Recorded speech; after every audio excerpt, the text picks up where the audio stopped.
Hi, welcome to another EagleSix Airsoft video. We're going to be testing this HK416 Delta. So this came in for repair, and had a broken piston. So we've replaced the piston that was in there with the FPS full metal rack piston. We've replaced left and right cogs on the fire selectors here to try and improve the experience on the selectors for the customer. They are a little bit worn. We replaced the small nubs underneath the fire selectors as well, so hopefully it's a better click.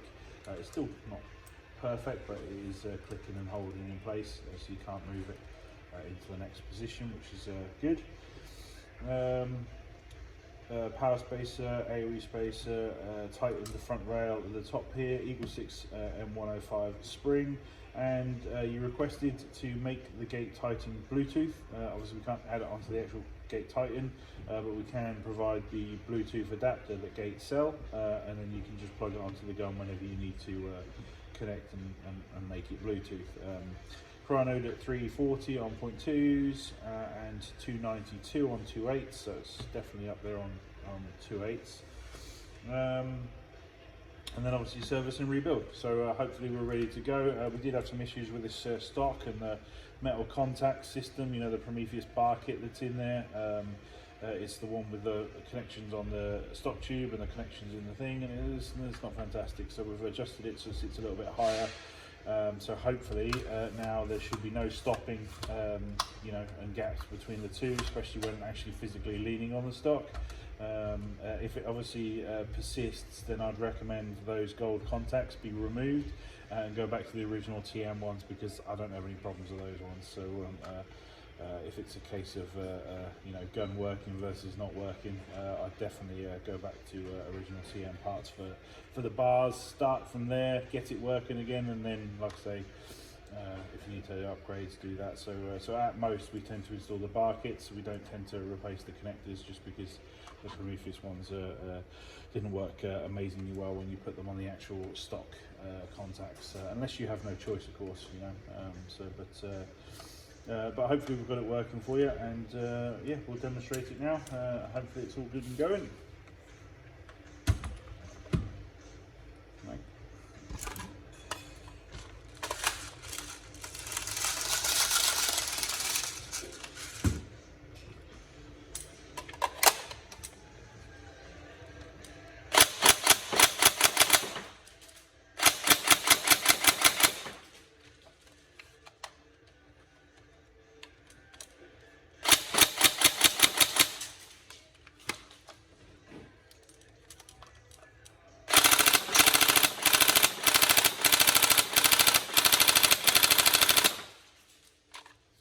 So tried some different positions there, different pressures on the stock, just to see if we can create the problem, and that seems to have sorted it.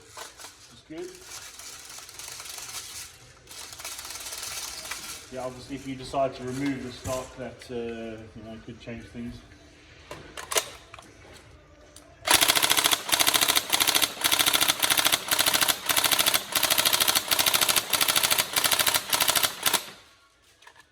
Getting on really well with the FPS piston.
There you go.